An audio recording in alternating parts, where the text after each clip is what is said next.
Discover the advantage of unlimited access to all the stories and resources from IBJ and inside Indiana business. From insights to inspiration, business leaders rely on the IBJ for all things Indiana business. Start your $1 a week trial now at ibj.com/trial offer.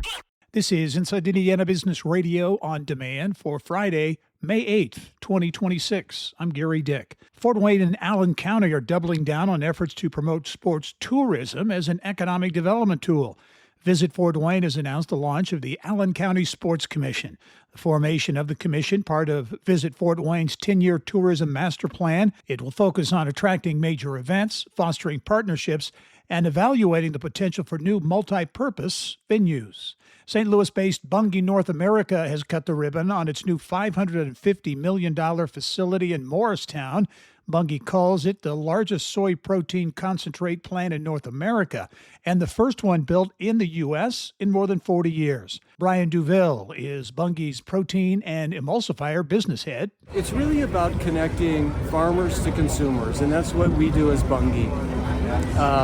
We want to do it in a noticeably better way, and that's meaning better ingredients, more sustainable ingredients.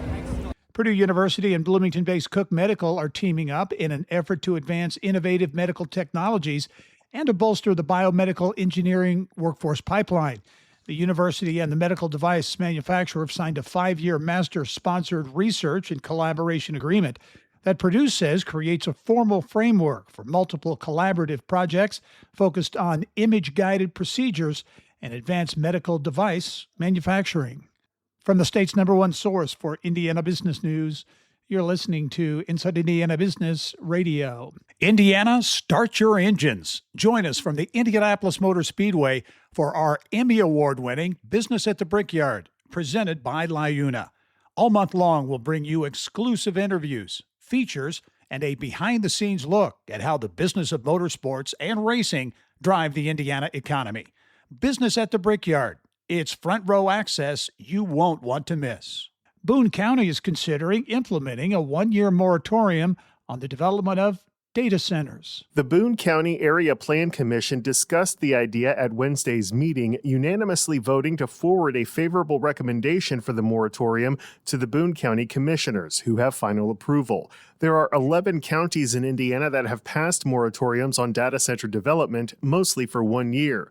Nicole Schell, executive director for the Boone County Area Plan staff, said the easiest way for Boone County to tackle the issue was to propose a moratorium while county officials develop an amendment to the zoning ordinance regarding data centers, similar to the energy overlay zoning used for energy-related projects.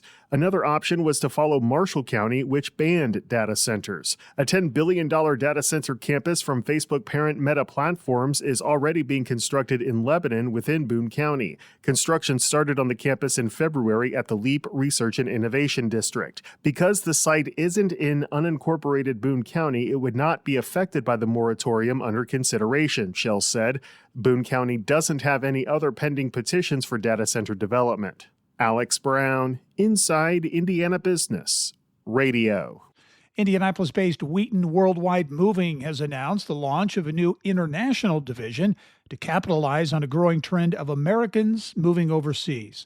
Wheaton says its expansion into international services helps support customers navigating complex cross-border moves, while also providing a more integrated experience across its network of more than 300 agents. Terre Haute-based Hallador Energy says it has signed a 12-year agreement to sell about 2/3 of its electric capacity from the Miram generating station to an unnamed user beginning in 2028.